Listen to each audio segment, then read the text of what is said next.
Fahamu kuhusu mlipuko wa moto wa Kianguli na simulizi iliyotoa machozi ya wengi nchini Kenya. Mwandaji wa makala hii anaitwa Kizito Mpangala na msimulizi ni Volda bin Baijuka.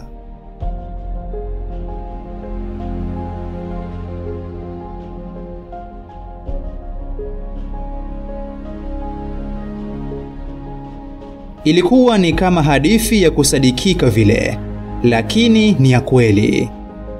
Asubuhi ya Machi 25 mwaka 2001, mwanafunzi wa kidato cha 3 aliyekadiriwa kuwa na umri wa miaka 16, Davis Onyango Opio, alijadili na mwanafunzi mwenzake Felix Mambo Ngumbao na kuwa na azma ya kuchoma moto katika moja mabweni yaliyokuwepo shuleni hapo. Ni kutokana na kutopenda uongozi mpya wa shule, kwani wanafunzi walilalama sana. Ya kwanza, chakula hakikutosha, na pia ubora wa chakula haukuwa mzuri kwa binadamu. Hivyo Onyango aliona kuwa dawa ya kuonyesha kuwa malalamiko yao yana uzito ni kutenda tukio la kinyama kabisa, ili madhara yake yaonekane nchini kote. Onyango na Felix walichangishana shilingi 600 za Kenya kila mmoja na kwenda kununua mafuta aina ya petroli.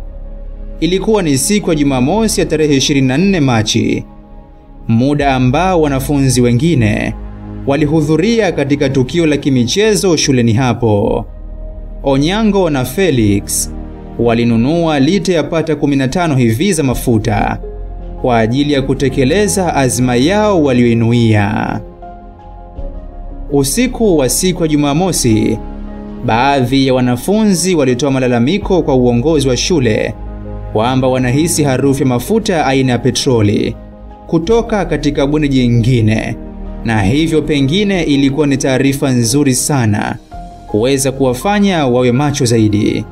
Uongozi wa shule kwa kusaidiana vyema na kiongozi wa serikali ya wanafunzi na mlinzi wa shule hiyo walifanya msako mkali sana ili kuweza kujua zaidi uwepo mafuta hayo, na kama yakipatikana basi lazima wahusika wahojiwe.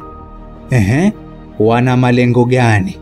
Na mafuta hayo bwenini ni ya nini? Hata hivyo, baada ya msako huo hakuna ambacho kilipatikana.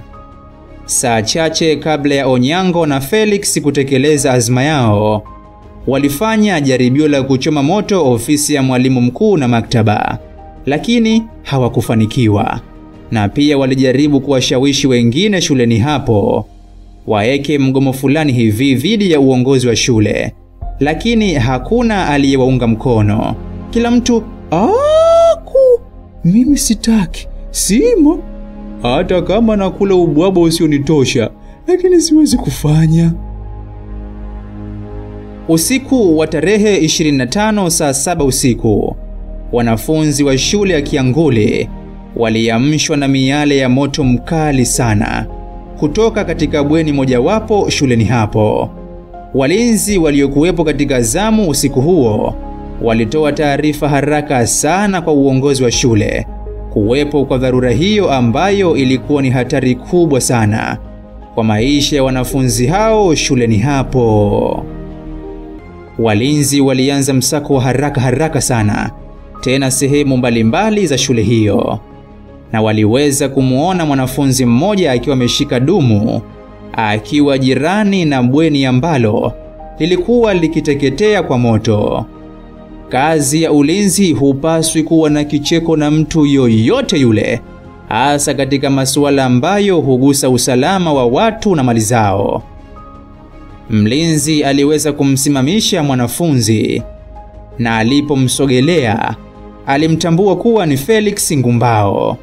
Felix alipohojiwa alisema kwamba mimi nilikuwa nimetoka kuteka maji usiku huo.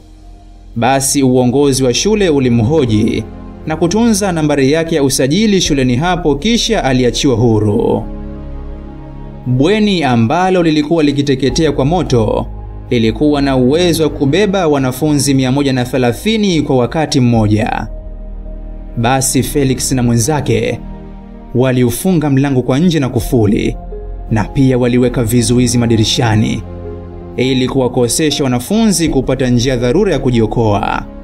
Sijui ilikuwa ni pepo gani hili. Baada ya uchunguzi kufanyika mnamo April 9, Felix na Onyango walifikishwa mahakamani na kufunguliwa shitaka la mauaji ya kukusudia.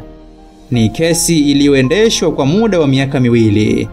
Felix akiwa mahakamani alikubali kuhusika katika mchango wa shilingi 600 za Kenya kwa ajili ya kununua mafuta aina ya petroli, lakini alikana kabisa kuhusika katika utekelezaji wa tukio hilo la moto, kwani alijitetea kwamba na yeye pia aliamshwa ghafla kutokana na kelele za wanafunzi baada ya kutokea kwa miale ya moto mkali bwenini shuleni hapo. Kutokana na mwenendo wa makosa ya rushwa kwa baadhi ya majaji, jaji aliyekuwa akiendesha kesi hiyo akalazimika kujiuzulu kutokana na kuwa na habari mbaya kwake kuhusu rushwa. Ni kesi ambayo awali Felix alikubali kuhusika katika mchakato wote wa uchomaji wa bweni hilo, lakini baadaye alikana kabisa kuhusika, kwani alieleza mbele ya mahakama kwamba nilishindikizwa na askari polisi kwamba nikubali ili mambo yasiwe mengi, na nisipokubali basi nitasotea mikononi mwa polisi mpaka nikome. Nafasi ya jaji aliyekuwa akiendesha kesi hiyo awali, ambaye ni Jaji Mutitu, ilichukuliwa na hakimu Nicholas Ombija. Hali ya eneo la shule ambapo palikuwepo na bweni hilo sasa pamekuwa ni sehemu iliyooteshwa nyasi na miti mingine. Ilikuwa ni eneo la kumbukumbu kwa wanafunzi na taifa lote la Kenya. Wanafunzi 58 walizikwa katika makaburi 6 ya pamoja katika maeneo ya shuleni hapo ili kuweka kumbukumbu zaidi. Ilikuwa sio rahisi kabisa kwa kila mmoja kuzikwa na familia yao, kwani ulikuwa ni msiba wa ghafla, na hivyo lilikuwa ni jukumu la serikali kuweza kushughulikia mazishi ya wapendwa wao waliolazimishwa kufa kabla ya wakati wao. Mwaka 2016 familia za waliopoteza maisha zilipewa rambirambi ya shilingi 650,000 za Kenya kila moja. Ilikuwa ni kuwapa pole kutokana na kupotelewa na wapendwa wao. Kwa uwezo wa shule hiyo ilikuwa ni vigumu sana kudhibiti moto ule kutokana na kutokuwa na teknolojia ambayo ingewezesha kudhibiti kwa haraka. Hata hivyo, palikuwa na majaribio mawili ya kuichoma ofisi ya mwalimu mkuu na chumba cha maktaba, lakini yote yalishindwa. Ndipo usiku sana bweni likachoma moto. Vile vile Julai 2019, serikali ilitoa kiasi cha fedha shilingi 857,000 ya Kenya kwa kila familia iliyopoteza mpendwa wao. Serikali ya Kenya haijatoa tamko rasmi kuhusiana vyema na tukio hilo kwa ngazi ya taifa. Jamani, wanafunzi mnapokuwa mashuleni, makinikeni na masomo. Tabia kulilia kwamba ubwabwa haututoshi, hiyo haifai nyumbani kwenu huko. Shuleni siyo mahala pa kudai ubwabwa na nyama. Mupo hapo. Mwandaji ni Kizito Mpangala na msimulizi ni Volda bin Baijuka.